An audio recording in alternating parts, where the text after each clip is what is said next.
Olá, seja bem-vindo. Essa é mais uma videoaula do escritório MCN Advogados e hoje nós falaremos sobre um assunto que está na mídia, um assunto que você já deve ter ouvido falar, já deve ter visto na TV ou em algum site, deve ter ouvido alguém falar perto de você. É um assunto que está desde a semana passada sendo bastante discutido e é um assunto também que trouxe e trará vários benefícios a uma classe tão importante da nossa sociedade, que é a classe do empregado doméstico.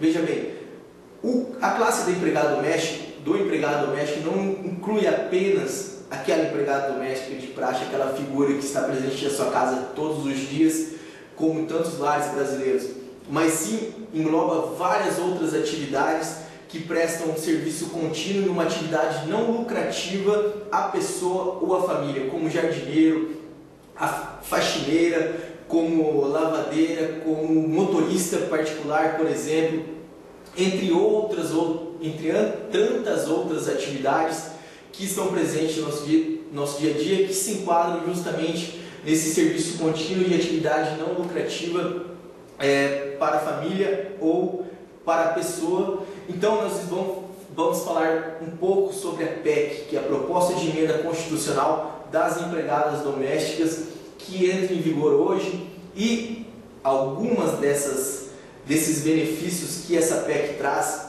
ao trabalhador doméstico necessitam ainda de alguma regulamentação específica para que funcione de uma forma coerente e de uma forma que realmente traga benefício a quem deve trazer benefício, que é você, trabalhador doméstico. E de uma certa forma, alguns outros pontos trazidos por essa PEC entram em vigor de imediato com a promulgação dessa a partir de hoje, que é o caso das jornadas de trabalho, das horas extras e do adicional noturno. O que acontece? Com a entrada de imediato em vigor dessa PEC, as horas extras, jornadas de trabalho e o adicional noturno, eles corresponderão a uma parte da CLT, que significa Consolidação das Leis Trabalhistas, que rege, na verdade, todas as outras atividades laborais e agora engloba mais que merecidamente essa classe, que é a classe do empregado doméstico. O que acontece? De forma que a CLT ela abrange as 44 horas semanais e 8 horas diárias para o trabalho, para o trabalhador, para a sua atividade laboral, aplicar-se-á também agora, no caso da empregada doméstica ou do empregado doméstico, essa regulamentação, essas 44 horas semanais e as 8 horas diárias. Outro ponto importante também é que a remuneração prevista nas horas extras ela será de 50% a mais da hora trabalhada que o empregador paga ao empregado. E o adicional noturno ele será das 22 horas até as 5 horas da manhã. Mas aí fica um ponto muito importante que ainda não tem uma fixação exata, que é quanto à jornada de trabalho. O que acontece? Em algumas empresas, através da CLT, há a obrigatoriedade num número acima de 10 funcionários que haja um ponto eletrônico, que haja uma espécie de ponto, um equipamento de ponto, em que o funcionário ele determina a sua entrada, ele bate o ponto na entrada, na saída e no intervalo. Então, nesse tipo de atividade, como não é obrigado, porque geralmente numa residência, um lar brasileiro, não tem esse número de empregados que a CLT estipula para a obrigatoriedade desse uso desse equipamento, que seria de 10 funcionários, como esse número não se atinge com relação à residência do empregador brasileiro desse tipo de atividade laboral, o que acontece? Não precisa e não necessita do uso desse equipamento, mas como que se comprovará a jornada de trabalho do empregado? Uma dica que a gente dá a vocês é que faça uma planilha, uma ficha ou um caderno e que estipule o horário de entrada e o horário de saída do seu empregado, o horário também de intervalo que ele tirou, justamente para se evitar problemas futuros, para que futuramente numa discussão, numa lide trabalhista, tenha ambas as partes respaldadas de que o horário da jornada de trabalho ele foi aquele especificado nessa ficha. Então acontece, o trabalhador ele pode, o próprio empregado ele pode preencher o horário de entrada e de saída e o horário do seu intervalo. No final do dia, tanto o empregado quanto o empregador assinar essa ficha para que depois se evite problemas futuros.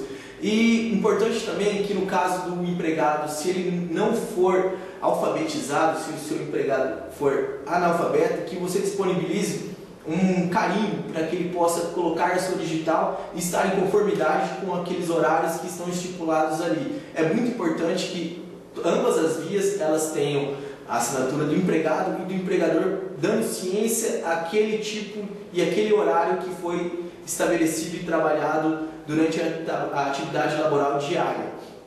Então acontece, essas normas elas entram de imediato a partir de hoje, a partir do advento dessa proposta de emenda constitucional. Alguns outros benefícios eles necessitarão especificamente de uma regulamentação específica para que funcione de forma coerente e correta, para que tragam realmente os benefícios que devem trazer ao empregado doméstico, como é o caso do FGTS. O FGTS do empregado doméstico, atualmente, ele é opcional. O empregador ele não tem a obrigatoriedade de contribuir, de recolher o Fundo de Garantia do Tempo de Serviço do seu empregado doméstico atualmente. Futuramente, a partir da regulamentação específica desse tipo de benefício do Fundo de Garantia, com o advento da PEC, ele será obrigatório. Por enquanto, enquanto não há uma norma que regularize, que regulamente especificamente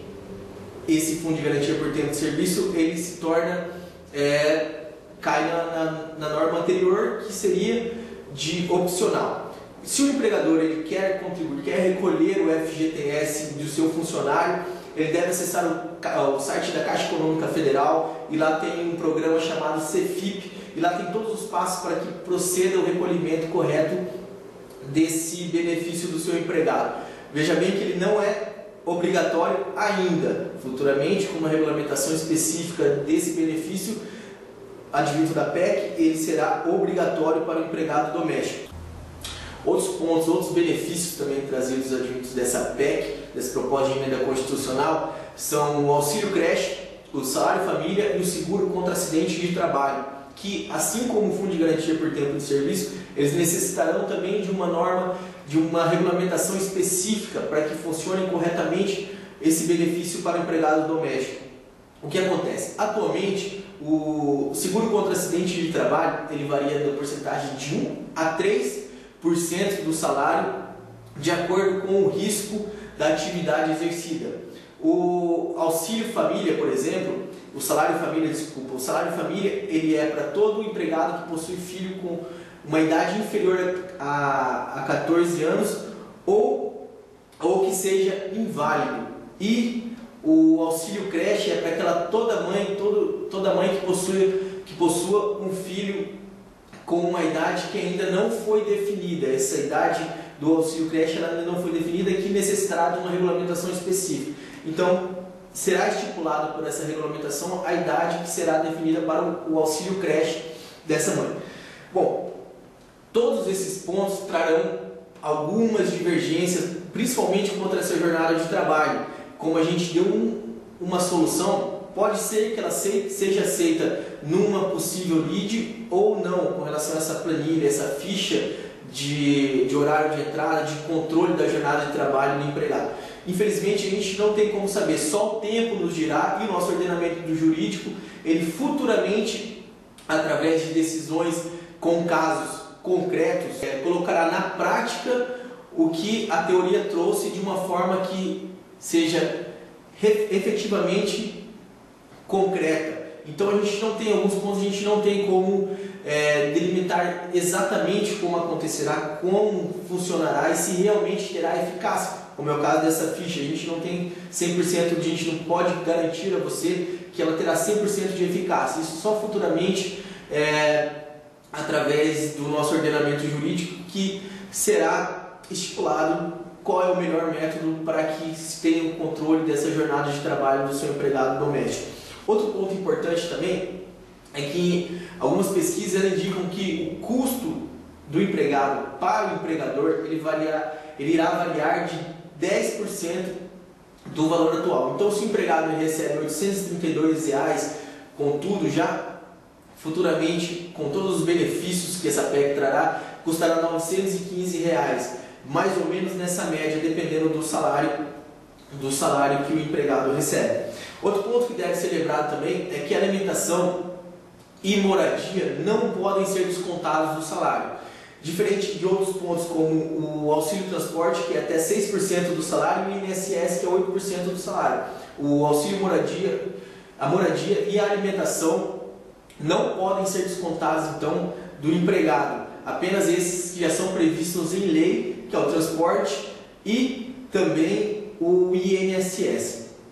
Bom, espero ter elucidado alguns pontos dessa proposta de emenda constitucional e futuramente com a regulamentação de alguns benefícios como o FGTS, auxílio creche, o salário família e o seguro do acidente de trabalho, quando essa regulamentação ela estiver pronta já e já estiver de uma forma que a gente possa interpretá-la e dar o nosso parecer, a gente irá voltar aqui, eu irei voltar e falar sobre o que aconteceu, sobre o que mudou, sobre quais serão os benefícios exatos advindos dessa regulamentação, mas a priori cumpre ressaltar que de imediato são os tópicos que já foram explicados nesse vídeo, quanto à jornada de trabalho, hora extra e adicional noturno, já começam a funcionar de imediato junto com essa PEC.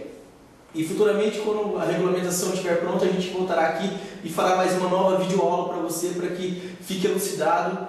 E não deixem de acessar o nosso site www.mcnadv.com.br. Curtiu? Dá um like aqui embaixo do vídeo. Veja os nossos outros vídeos, temos vários outros assuntos interessantes também. Não deixem de acessar nossa página no Facebook. E até a próxima. A Lei 10.406 de 2002, a lei que trouxe o Código Civil de 2002, ela trouxe consigo vários institutos a fim de adequar a conduta social com a época atual e o comportamento da sociedade. Bom, uma das mudanças mais significativas foi que o Código Civil de 2002 trouxe diz respeito ao prazo prescricional de reparação civil, já que o Código Civil de 1916 ele não trazia esse instituto, que esse instituto caía na regra geral do artigo 177, então, que era vintenário. Com o advento do Código Civil de 2002, que trouxe esse instituto, o que aconteceu? Ele estipulou um prazo prescricional para esse instituto que seria de 3 anos, ou seja, 17 anos a menos que o estipulado pelo Código Civil de